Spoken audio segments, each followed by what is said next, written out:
Meus irmãos, capítulo 2, eu vou lendo à medida em que a gente vai avançando. Então, antes de começarmos o capítulo 2, só recapitulando o que nós passamos na semana passada acerca de Malaquias. Malaquias, como eu disse, é aquele profeta que profetizou durante um período em que havia muito desânimo por parte do povo e também por parte das lideranças da igreja, por parte do sacerdote, né? Eu falo igreja para conectar com a gente hoje. Então, e havia uma dúvida, o pessoal estava questionando se Deus realmente os amava ou não. E por que eles tinham dúvida se Deus realmente amava eles? É porque eles olhavam para a vida deles em volta e eles não viam, às vezes, as bênçãos de Deus financeira, às vezes não via as bênçãos materiais se concretizando na vida deles, enquanto as pessoas lá fora que não serviam a Deus estavam tendo essas bênçãos. Aí eles questionavam, se o Senhor nos ama, cadê o seu amor que nós não estamos vendo? Que nós estamos nessa opressão? Que nós estamos passando por isso? E o Senhor está dizendo que nos ama? Cadê esse amor? Aí Deus responde, eu amei vocês, o meu amor por vocês não consiste nas bênçãos, mas o meu amor por vocês consiste na escolha soberana. Eu escolhi vocês para a salvação. Vocês é o meu povo. Então, qual é a resposta de Deus para nós hoje, quando nós ficamos na dúvida se Ele nos ama ou não? Ele fala assim, eu amo tanto você que meu filho morreu na cruz por você para te salvar. Às vezes você não vai ter o dinheiro que você queria. Às vezes você não vai ter a saúde que você queria. Mas você tem a salvação. Não é que Deus não faz essas coisas. Não é que Deus não ajuda financeiramente. Não é que Deus não ajuda fisicamente. Tudo isso Ele faz. Só que isso não é o ponto central. Ele ama pessoas... Você já se perguntou por que nascem pessoas deficientes? Aquelas pessoas que nascem com as pernas todas emboladas. Aquelas pessoas... Né? Já viu na cadeira de rodas? Você fala, meu Deus, mas que cena é essa? Nasceu assim? Por que nasceu assim? Será que Deus ama essa pessoa menos do que a pessoa que está normal? Não, Ele não ama ela menos. Deus é glorificado até na enfermidade. O mais importante, com certeza, quando essa pessoa estiver na glória, ela não estará na cadeira de roda. Ela estará com o corpo glorificado. É que a gente é muito limitado. A gente pensa muito aqui e agora. E Deus sabe do que vai ser lá na frente. Então, irmãos, e Deus estava indignado com o povo, porque, principalmente com os sacerdotes aqui, porque ele estava desprezando o nome do Senhor e ainda dizia, em que nós temos desprezado o teu nome, Senhor? Aí Deus fala assim, vocês oferecem pão imundo sobre o meu altar e ainda pergunta em que tem profanado o meu nome? Deus fala assim, pega esse animal que vocês trazem para mim, leva para o governador. Será que o governador vai aceitar da vossa mão esse animal cego, defeituoso? E por que eu, o Senhor, que sou o Senhor dos exércitos, sou o Todo-Poderoso, por que eu devo aceitar? Então, e finalmente nós chegamos aqui no capítulo 2, que Malaquias vai falar diretamente para o sacerdote.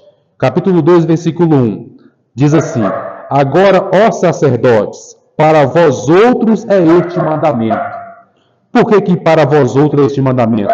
Porque era o sacerdote, meus irmãos, era a função do sacerdote ensinar o povo a lei de Deus. Era o sacerdote que ensinava a lei, que ensinava a verdade, que conduzia o povo, que instruía. Era o sacerdote que pegava os sacrifícios que o povo levava e oferecia a Deus. Então, o sacerdote seria o pastor hoje, que vai liderar o povo, que vai ensinar a palavra. Então, só que agora Deus fala assim, este mandamento, sacerdote, eu estou dando agora é para vocês. Não é para vocês ensinar o povo, agora é vocês que vão ouvir. Entendeu a lógica? É vocês agora, sacerdote, que é o meu alvo. É para vocês que eu estou falando.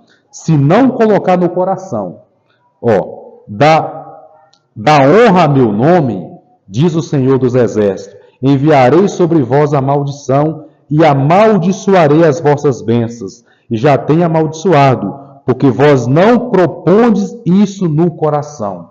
Veja, irmãos, Deus, Ele é tão bondoso que antes dele trazer a punição, antes dele trazer o castigo, Ele dá oportunidade. ele avisa e fala assim: sacerdote, se vocês não colocar no coração, não for o propósito do coração dar honra ao meu nome, se vocês não colocar isso no coração, por quê? Antes de nós fazermos qualquer coisa, primeiro a gente pensa, não é? Você quer, seja o pecado ou seja a obediência. Se você está pensando em cometer algum pecado, antes de você cometer, você calcula: será que eu vou? Será que eu não vou? Né? Tem esse propósito no coração de fazer o errado.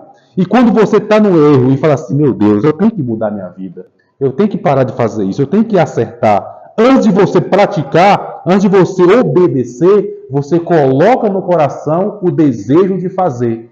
E Deus está falando aqui: sacerdote, se vocês não colocar no coração o propósito de dar honra ao meu nome, eu vou abençoar as vossas bênçãos. Ou seja, tem pessoas que erram, sabem que está errada e vai continuar errando. Ou seja, não há no coração da pessoa nenhum desejo, nenhuma intenção de mudar. É isso que Deus está contra aqui. Ou seja, a pessoa está toda errada, só que ela não quer estar errada. Só que ela ainda está. Só que no coração tem o quê? Eu vou sair disso. Eu vou mudar a minha vida. Eu não estou conseguindo, mas eu vou lutar, vou clamar a Deus. O meu desejo é sair disso. Ou seja, ela colocou no coração o propósito de mudar. Deus aprova isso e Deus vai ajudar essa pessoa. Agora, quando a pessoa não coloca no coração mudar, então é isso que Deus está falando aqui. Se o sacerdote não colocar no coração o propósito, qual é o propósito? Dar honra ao nome de Deus. Ou seja, irmãos, eles estavam desonrando a Deus e Deus queria que eles colocassem no coração o desejo de honrar a Deus. Por que eles estavam desonrando a Deus?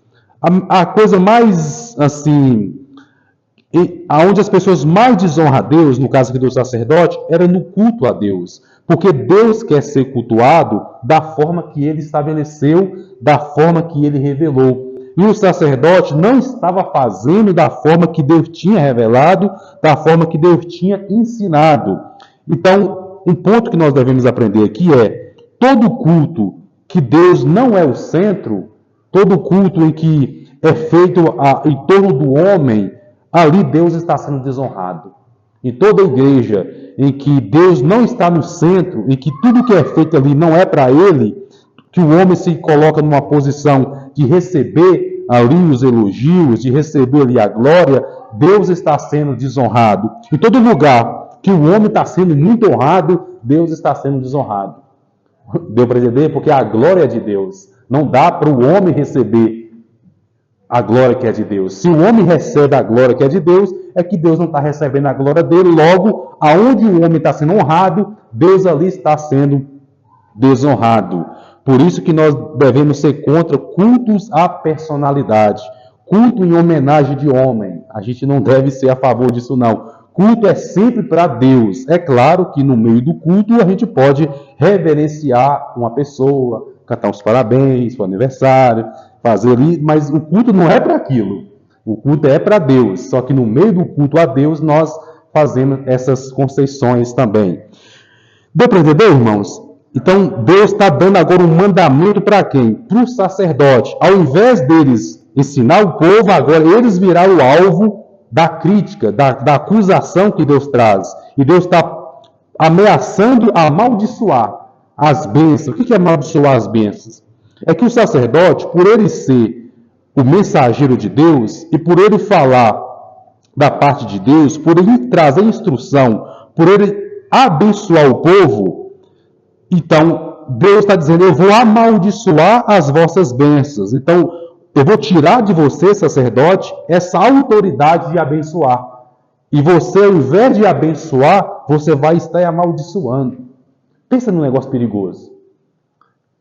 Tem lugar aí que às vezes isso é perigoso, porque às vezes a pessoa está debaixo de um ministério que ela pensa que está recebendo uma bênção, quando na verdade, quando o profeta levanta a mão para, de certa forma, abençoar o povo, ele está amaldiçoando. Por quê? Por causa da vida que ele está levando. Nem todo mundo tem autoridade para abençoar. E Deus está falando: se você não colocar no coração o desejo de dar honras ao meu nome, eu vou amaldiçoar as vossas bênçãos. Ao invés de você ser uma bênção, você será uma maldição. E aqui Deus diz assim: se vós não propuseste isso no coração, é uma ameaça. Mas quando Deus ameaça, ele quer fazer outra coisa. Lembra quando ele fez com Nínive, né? Nínive mandou Jonas lá pregar? O desejo de Deus é salvar a cidade. Mas para isso o povo tem que ouvir. Jonas pregou, o povo se arrependeu e Deus não destruiu a cidade. Então, Deus quer que o sacerdote, ao ouvir essa repreensão, eles, puxa vida, nós estamos perdidos mesmo, nós estamos desonrando a Deus, nós estamos desprezando o nome de Deus. A partir de agora, vamos mudar, galera. Vamos, sacerdote, vamos, levita, vamos consertar a casa, vamos organizar aqui, vamos fazer uma reformulação aqui, vamos voltar para os princípios, vamos voltar lá para o ensinamento que ele nos deu, vamos voltar para aquilo que é original, vamos parar com essa imparcialidade, ou melhor, com essa parcialidade, porque eles não eram justos. Eles não eram justos, eles tratavam as pessoas com desigualdade. Percebe? O juiz, aqui, no caso, podemos dizer, tem que ser uma pessoa justa. E ele favorecia o rico e menosprezava o pobre. Tudo isso está errado. E Deus quer que eles coloquem no coração o propósito de dar honra ao nome dele. E Deus os ameaça, dizendo: se vocês não fizerem isso, eu vou fazer isso. Versículo 3: eis que vos reprovarei a descendência, atirarei excremento ao vosso rosto, excremento dos vossos sacrifícios, e para junto deste sereis levado. Isso aqui Deus está dizendo exatamente o seguinte: quando se oferecia o animal de sacrifício, não era assim, tinha que matar, tinha que abrir, tirava ali, né, as tripas, tinha todo um ritual. E aquelas partes ali que não prestavam, as vísceras, era levada para fora. E Deus está dizendo que vai passar na cara do sacerdote o esterco. Em outras palavras, eu vou humilhar vocês, sacerdote. Eu vou esfregar a cara de vocês na lama, se vocês não colocar no coração honrar o meu nome. Então percebe, Deus está aqui indignado. Se vocês não mudar, eu não só não vou abençoar vocês, como eu vou humilhar vocês. E vou levar vocês para junto do esterco dos animais. Então, olha só, sabereis que eu vos enviei este mandamento, para que a minha aliança continue com Levi, diz o Senhor dos Exércitos. Minha aliança com ele foi de vida e de paz. Ambas lhe dei eu para que me temesse, com efeito ele me temeu, tremeu por causa do meu nome. A verdadeira instrução esteve na sua boca, e a injustiça não se achou nos seus lábios. Andou comigo em paz, em retidão, e da iniquidade apartou a muitos. Ele está citando aqui basicamente Números 25, 12 e também Números 3, versículo 11. A família sacerdotal, a tribo de Levi, que o Senhor separou para que esses ministrassem a ele, o sacerdote e os levitas. E quando Deus fez essa escolha, os primeiros que Deus escolheu, a coisa estava fluindo. Deus estava sendo honrado. Ou seja, o ideal era que isso tivesse continuado até os dias aqui de Malaquias. Deus está citando o modelo que ele aprova, o modelo que honrou ele. E ele cita aqui. Só que isso se perdeu. Essa galera que fazia parte daquele grupo se desvirtuaram. E Deus pega aqui a sua verdadeira instrução passada e fala assim: eu queria que fosse assim, assim, assim, igual Levi, andou na minha presença, a injustiça não se achou nos seus lábios. Eu queria que vocês fizessem a mesma coisa. E ele fala aqui: da iniquidade apartou muitos, porque é isso que o sacerdote faz, é isso que o pregador faz, aplicando para os dias de hoje, é isso que o pastor faz, é isso que a pessoa que ensina faz. O quê? Ela aparta as pessoas do pecado. Pessoas que estavam no pecado, pessoas que estavam vivendo uma vida que desagradava a Deus, com pensamentos para ir para um caminho. Aí vem uma pessoa com a palavra de Deus e ensina. E aquela pessoa que estava indo para o caminho errado, opa, acende uma luz, ela volta. É isso que Deus quer, que a instrução esteja na boca do sacerdote, para o quê? Para desviar as pessoas do caminho errado e trazer essa pessoa para o caminho certo. E Levi, a tribo, esse grupo de sacerdotes, aquilo que o Senhor estabeleceu lá atrás, fazia isso. E essa é a galera que não estava fazendo. E Deus quer que eles voltem para isso. Do caso contrário, Ele vai humilhar eles e vai trazer essa condenação que nós já mencionamos. Aí no versículo 7, ele fala assim, porque os lábios do sacerdote devem guardar o conhecimento, e da sua boca devem os homens procurar a instrução, porque ele é o mensageiro do Senhor dos Exércitos. Podemos, se quiser trocar essa palavra mensageiro e colocar a palavra anjo do Senhor, também cabe. Lembra que lá em Apocalipse capítulo 2, quando o Senhor Jesus fala para João, ao anjo da igreja de Éfeso escreve, ao anjo da igreja de Esmirna escreve. Quem é o anjo ali da igreja? É o líder da igreja, é os pastores da igreja, chamado de anjo, por quê? Não que eles são anjos, né? No sentido angelical, é no sentido do mensageiro.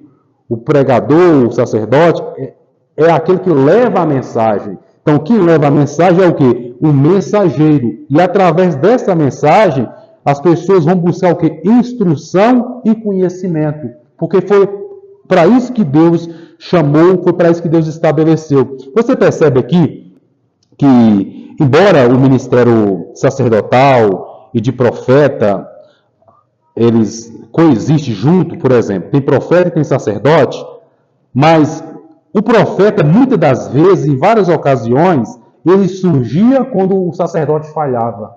Porque era o sacerdote que deveria instruir o povo. Mas quando o sacerdote falhava, Deus mandava o profeta, não só para instruir o povo, como para repreender o sacerdote. É o caso de Malaquias aqui. O que Malaquias está fazendo aqui? Ele está fazendo aqui porque a galera toda estava errada. Não é, se fosse só o povo que estivesse errado, não precisava do Malaquias, porque o sacerdote tinha essa função de ensinar o povo. Mas era eles que estavam errados também. Quem vai ensinar agora? Se os sacerdotes se corromperam, se aqueles que deveriam ensinar não conseguem ensinar, aí surge o que? O profeta, é aquele camarada mais solitário. O profeta é mais solitário, sabe? O profeta não é aquele cara que fica ali perto do povo. Ah, não. Isso é coisa do sacerdote.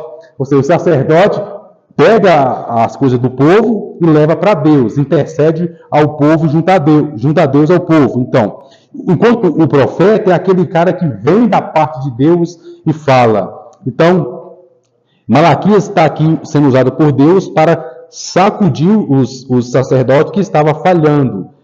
E o interessante, irmãos, que além do profeta, do sacerdote e do rei, por exemplo, tem sacerdote, profeta e rei. Jesus tem esses três ministérios. Que maravilha, né? Ele foi profeta, ele foi sacerdote, sumo sacerdote para sempre e rei. Ninguém consegue ser essas coisas todas, né? Jesus consegue ser isso tudo. E o interessante, simbolicamente falando, é que no Novo Testamento, Deus meio que pegou o ministério do profeta, o ministério do sacerdote, e o que o rei fazia, juntou tudo e colocou, sabe na onde, irmãos? Nas costas do pastor. Porque o pastor, voltando lá para o Antigo Testamento, o profeta pegava a necessidade do povo e levava para Deus. Ele fazia o sacrifício do povo para Deus. Então ele tinha uma ligação mais com o povo e levava para Deus. O sacerdote, é verdade. O sacerdote fazia isso. O profeta já era o contrário. Pegava o que Deus falava e levava para o povo. O rei conduzia. Deu para entender? E no Novo Testamento é uma pessoa só que faz isso. O profeta, o pastor, ele tem que ter o ministério profético, falar da parte de Deus para o povo, ao mesmo tempo tem que cuidar, tem que estar perto do povo, pegar as necessidades do povo e levar para Deus, e ao mesmo tempo tem que dar direção, a visão para o povo seguir. Por isso que é difícil. Né? Porque não tem mais essa divisão. Ali o profeta só faz aquilo, o sacerdote só faz aquilo. Né? O rei está ali, agora faz tudo. Aí, fica cada vez mais difícil. Mas diz assim, irmãos, no versículo 7 está falando que é o sacerdote, dos lábios do sacerdote deve vir o conhecimento, como nós já dissemos. Versículo 8, mas vós tendes desviado do caminho, e por vossa instrução tendes feito tropeçar muitos. Olha o contraste aqui. Nos versos anteriores, ele diz o quê? Falando de Levi, do sacerdote que estava obedecendo. Do caminho da injustiça, ele afastou as pessoas. Ele salvou um monte de gente. Só que vocês fazem o contrário. Vocês, através da instrução de vocês têm feito tropeçar muitos. Olha que situação. Além de não salvar as pessoas no caminho errado, além de não trazer as pessoas para Deus, eles faziam o contrário. Faziam as pessoas se afastarem cada vez mais. Não é por menos que Deus está indignado aqui. Não é só não fazer o certo. É não fazer o certo e ainda fazer o errado. É não ajudar e ainda atrapalhar. Então você percebe aqui o nível da indignação de Deus. Só que Deus está indignado aqui, mas está com o desejo do quê? Que ele se arrependa e volte atrás. E assim ele faz com a gente, pessoal. Porque se não fosse assim, irmãos, Deus já tinha destruído todo mundo. Não é? Por isso que ele fala que por causa das suas misericórdias é que nós não somos consumidos. Aí a gente pensa que é consumido por quem? Será que é o diabo que quer consumir a gente e Deus não deixa? Não. É o próprio Deus que na sua ira, às vezes ele quer, né? Mas aí ele é bom, misericordioso, e por causa da sua misericórdia, Deus, não nos consome. E diz assim, irmãos, tendes feito tropeçar muitos, e violar-te a aliança de Levi, diz o Senhor dos Exércitos. Por isso, também eu vos fiz desprezíveis e indigno diante de todo o povo, visto que não guardaste os meus caminhos e vos mostrastes parciais no aplicar-te a lei. Lembra que eu falei? Tornar-se parciais. Eles tinham que ser imparcial e eles se tornou parciais, ou seja, eles tinham lado. Isso é terrível, né, irmãos? Um juízo, a pessoa que está nessa posição, o sacerdote tinha essa função também de julgar. Eles não podiam ter lado, porque se você tem lado, você vai favorecer o lado que você está. Então você não vai fazer justiça. Imagina um juiz de futebol, Cruzeiro e Atlético. O árbitro é cruzeirense. Coitado do Atlético, ou vice-versa. Né? Você não pode ser assim. Você tem que ser imparcial para você ser justo. E eles não. Na hora que eles iam aplicar a lei, enfim, eles faziam o que eles queriam. Não importava quem estava certo, quem estava errado, eles iam para um lado. Isso é triste. E Deus está dizendo também que Deus os fez desprezíveis, indignos diante do povo. Toda essa atitude errada deles fazia com que o povo olhasse para eles e não visse referência. Tem coisa pior do que o povo olhar para a liderança e falar assim, que vergonha, né? Desmoralizaram eles. Deus fazia com que eles ficassem desmoralizados perante o povo por causa de tudo isso. Irmãos, eu vou só ter aqui hoje, eu vou só ter aqui hoje. Aí na semana que vem eu vou terminar o capítulo 2 e o capítulo 3 e o capítulo 4. Tudo um dia só. Vamos tentar. Se dá tempo, né? É porque é muito material aqui e eu acredito que o que eu vou falar aqui agora é necessário a gente criar um outro pano de fundo para não ficar muito exaustivo. Então eu só vou fazer algumas aplicações finais para a gente rematar isso aqui. Então, como você viu, como nós vimos aqui, meus irmãos, a princípio Deus faz a ameaça. Eu vou fazer isso e isso e isso, caso você não faça isso e isso e isso. Aí ele espera um tempo. Oh, Deus maravilhoso. Esse tempo de Deus é bom, né? Esse tempo é maravilhoso. Só que se a pessoa não valorizar esse tempo que Deus dá para que ela se arrependa, aí ele vem e cumpre as suas ameaças.